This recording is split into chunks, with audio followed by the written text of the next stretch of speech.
ये वीडियो देखने से पहले हमारे चैनल को सब्सक्राइब करें, लाइक करें और शेयर करें। हेलो नमस्कार दोस्तों, मैं पवन वर्मा एक बार फिर आपका स्वागत करता हूं आपके अपने यूट्यूब चैनल एजुकेशन स्केयर में। तो आज की जो हमारी वीडियो का टॉपिक है वो है ऑब्जेक्टिव ऑफ मॉनेटरी पॉलिसी। इससे पहले हमने ये डिस्कस कर लिया था कि मॉनेटरी पॉलिसी होती क्या है और साथ ही साथ हमने फिस्कल पॉलिसी क्या होती है वो भी जान लिया था और इन दोनों के बीच में डिफरेंस भी जान लिया था। तो वीडियो शुरू करते हैं हम आज की। क्या ऑब्जेक्टिव ऑफ मॉनेटरी पॉलिसी यानी कि मॉनेटरी पॉलिसी को बनाने के लागू करने के उद्देश्य क्या होते हैं। तो पहला है प्राइस को स्टेबल करना। आपको पता है यानी कि प्राइस स्टेबिलिटी यानी कि मूल्य स्थिरता। आपको पता है कि हमारी जो मॉनेटरी पॉलिसी है हमारे देश में वो कौन लेके आता है, वो आरबीआई लेके आता है। किस लिए लेके आता है, उसके कई ऑब्जेक्टिव होते हैं, वो हम वन बाय वन जानेंगे। तो पहला है प्राइस स्टेबिलिटी करना। कि आपको पता है कि जो इकोनॉमी है हमारी यानी कि जो हमारे मार्केट है उसके अंदर प्राइस इनस्टेबल होते रहते हैं। कभी डिमांड ज्यादा बढ़ जाती है, कभी सप्लाई ज्यादा हो जाती है। अगर डिमांड ज्यादा हो जाएगी तो प्राइस बढ़ जाएंगे, सप्लाई कम हो जाएगी तो प्राइस बढ़ जाएंगे। अगर सप्लाई मान लो बढ़ जाए, डिमांड कम हो जाए, मार्केट के अंदर इंप्लॉयमेंट ना रहे या लोगों के पास पैसे ना हो मार्केट के अंदर, तो आपको पता है कि जो प्राइसेस का रेट है वो जो गुड्स और सर्विसेज की जो प्राइस है वो गिर जाते हैं।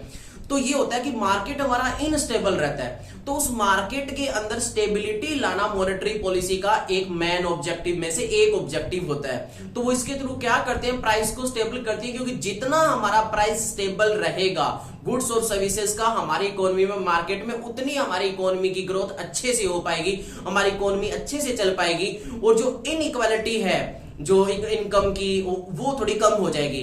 और जैसे जैसे अगर मान लो मार्केट के अंदर कंडीशन रहती है ऐसी कि इन्फ्लेशन का दौर लंबे टाइम तक मार्केट में रहता है, इन्फ्लेशन यानी कि मुद्रास्फीति, ऐसा टाइम अगर लंबे टाइम तक रहता है तो आपको पता है वो टाइम रिच लोगों के लिए बेनिफिशियल होता है। तो उसमें क्या हो जाएगा, रिच और पुअर के बीच में गैप है वो और ज्यादा बढ़ जाएगा।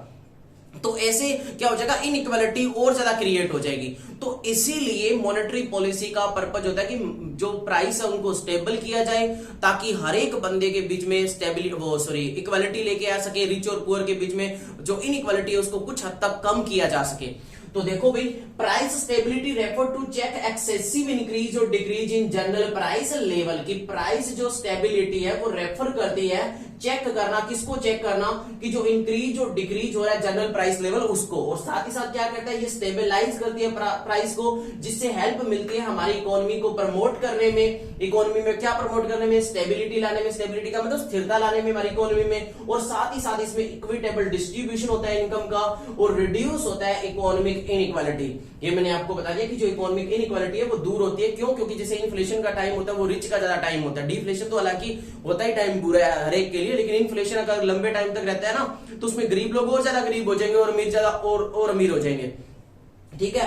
और तो हमें प्राइस स्टेबिलिटी लाने का मेन ऑब्जेक्टिव क्या होता है, क्या, ताकि हमारी इकोनॉमी का वेलफेयर हो सके और क्या हो सके, इक्विटेबल डिस्ट्रीब्यूशन हो सके, इनइक्वालिटी को दूर किया जा सके।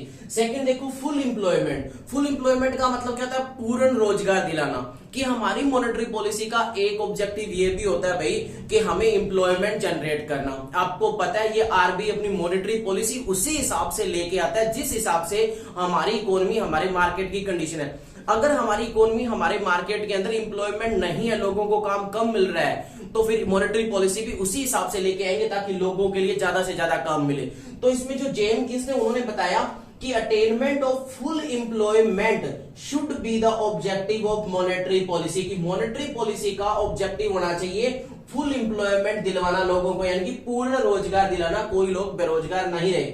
अकॉर्डिंग टू हिम, उनके अनुसार full employment is the state of an economy. की फुल एम्प्लॉयमेंट उनके अकॉर्डिंग एक ऐसी स्थिति होती है इकोनॉमी की विच ऑल रिसोर्सेज, जहां पे सभी जो रिसोर्सेज हैं आर फुली यूटिलाइज, यानी कि सभी रिसोर्सेज फुली यूटिलाइज होए। तो इसके अंदर आरबीआई क्या करती है, आरबीआई ऐसी कोशिश करती है कि कोई भी रिसोर्स ऐसा ना हो जो यूटिलाइज ना हो, यानी कि हर रिसोर्सेज यूटिलाइज हो। अगर रिसोर्सेज सारे यूटिलाइज होंगे, सारे काम आएंगे, तो लोगों को रोजगार मिलेगा।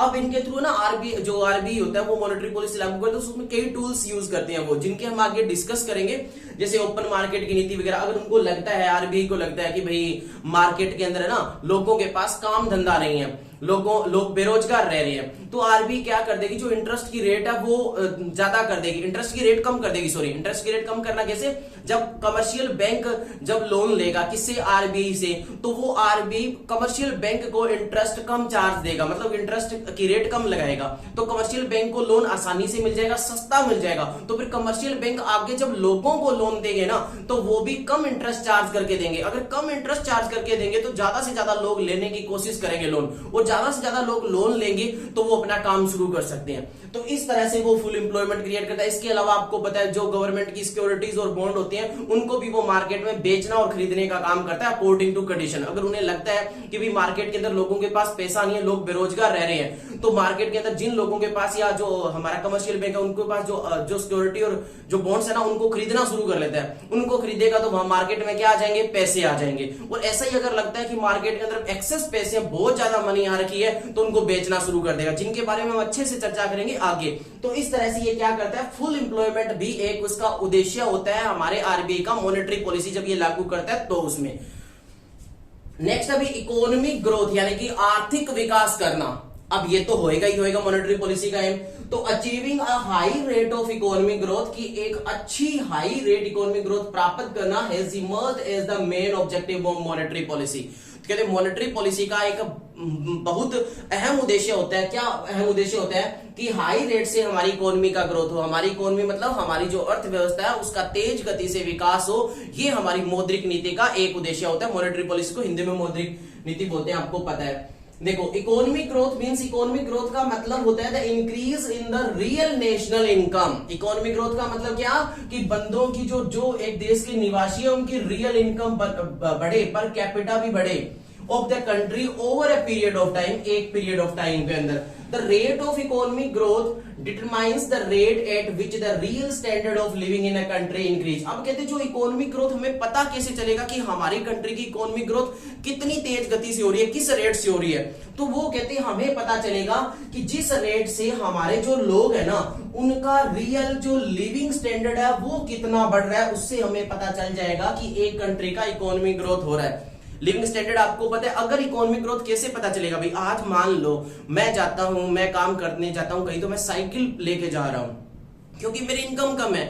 आने वाले टाइम में अगर मेरी इनकम होनी शुरू होगी और मैं बाइक लेके जाऊं, फिर मैं कार लेके जाऊं, तो यहां से आप कह सकते हो, नहीं कह सकते कि भाई मेरा क्या हुआ, इकोनॉमिक ग्रोथ हुआ। ये आपको कैसे पता चला, मेरे लिविंग स्टैंडर्ड को देख के पता चला कि जो बंदा साइकिल पे आता था वो बाइक पे आने लग गया, जो बाइक पे आता था वो कार पे आने लग गया। तो लिविंग स्टैंडर्ड की रेट को देख के हम पता लगा सकते हैं कि इकोनॉमिक ग्रोथ कितना हो रहा है। और ये कहते हैं हमारी मॉनेटरी पॉलिसी का एक अहम ऑब्जेक्टिव होता है कि हमारे देश के अंदर इकोनॉमिक ग्रोथ आए। बिल्कुल ठीक है भाई। नेक्स्ट देखो, exchange rate stability. Exchange rate stability को बोलते हैं, एक्सचेंज माने विनिमय, रेट माने दर होता है, स्टेबिलिटी माने स्थिरता, यानी कि विनिमय दर में स्थिरता। विनिमय दर में स्थिरता कैसे, वो देखो अच्छे से जानते हैं कि इन एन ओपन इकोनॉमी, की एक ओपन इकोनॉमी में, ओपन इकोनॉमी होती कैसी, कौन सी है, तो देखो ऐसी कंट्री जो दूसरे देशों के साथ ट्रेड करे वो ओपन इकोनॉमी कहलाती है। हमारा देश भी ओपन इकोनॉमी, आपको पता है 1991 के अंदर लिबरलाइजेशन, प्राइवेटाइजेशन, ग्लोबलाइजेशन भारत ने अडॉप्ट कर लिया था। तो उस टाइम से भारत एक बढ़िया ओपन इकोनॉमी बन गई। तो कहते जो ओपन इकोनॉमी हो ना, उनके लिए एक्सचेंज रेट एक सेंट्रल पार्ट है, मॉनेटरी पॉलिसी का अहम पार्ट है। In order to prevent large depreciation और appreciation of the rupee in terms of the US dollar and other foreign currency under the present system of the floating exchange rate, the central bank has to adopt suitable monetary measure। क्या बात बोला, अभी समझ में नहीं होगा, अब बताता हूं कि भाई जो कंट्री ओपन पॉलिसी को एक्सेप्ट कर रही है, यानी कि ओपन मार्केट वाला जिन्होंने अपना रखा है, जो दूसरे देशों के साथ ट्रेड करता है, उसके लिए जो ये हमारी एक्सचेंज रेट है ना, ये स्टेबल होनी बहुत जरूरी है। एक्सचेंज रेट स्टेबल होना कैसे, कि भाई कभी आप सुनते हो कि हमारा जो रुपीस का रेट गिर गया डॉलर के कंपैरेटिवली, वो डॉलर जो मान लो 50 रुपए में, हमारा 50 रुपए में एक यूएस डॉलर होता था, अब वो 75 रुपए में एक यूएस डॉलर हो रहा है। तो ये क्या है, ये ऐसा ही हो रहा है ना कि डॉलर के कंपैरेटिवली हमारा रुपीस गिरता जा रहा है। तो इनमें स्टेबल करना जरूरी है। यानी कि कभी तो रुपीज का डेप्रिसिएशन होना, गिरना, कभी एप्रिसिएशन का मतलब रुपीज का रेट बढ़ना as comparative to other foreign currency, चाहे वो डॉलर हो चाहे अदर फॉरेन करेंसी, कोई भी उनके कंपैरेटिवली उसका रेट बढ़ना। तो कहते हैं इसको स्टेबल करना, इस जो रेट को सही करना, ये भी मॉनेटरी पॉलिसी का एक अहम रोल, अहम क्या होता है, पार्ट होता है। कौन करता है? ये सेंट्रल बैंक करता है। सेंट्रल बैंक कैसे करता है? वो तब करता है सुटेबल, मतलब जो सुटेबल जो भी कंडीशन होती है उसको लागू करके, सुटेबल जो रूल होता है उसको लागू करके। सुटेबल कैसे? अब मान लो हमारे रुपीज का रेट बढ़ रहा है कंपैरेटिव टू डॉलर, तो उसी के हिसाब से जो हमारा सेंट्रल बैंक है वो क्या करेगा? स्टेप लेगा। और अगर मान लो हमारा रुपीज का रेट गिर रहा है और गिरता ही जाता है वैसे, तो उसके अकॉर्डिंग जो सिचुएशन है उसके अकॉर्डिंग हमारा जो सेंट्रल बैंक है आरबीआई है वो सेम वैसा ही स्टेप लेगा जैसी कंडीशन है। तो ये कुछ एक ऑब्जेक्टिव है हमारे, हमने सारे डिस्कस कर लिए वन बाय वन। पहला डिस्कस किया कौन सा? प्राइस को स्टेबल करना। प्राइस स्टेबल होएगा तो हमारी इकोनॉमी का वेलफेयर होएगा, इनइक्वालिटी है वो दूर होएगी। दूसरा हमने देखा फुल एम्प्लॉयमेंट। फुल एम्प्लॉयमेंट को जनरेट करने के लिए भी मॉनेटरी पॉलिसी लागू करता है। फुल एम्प्लॉयमेंट का मतलब क्या है कि सारे के सारे रिसोर्सेज यूटिलाइज हो जाए। सारे रिसोर्सेज यूटिलाइज होंगे तो सारे लोगों को काम मिल जाएगा।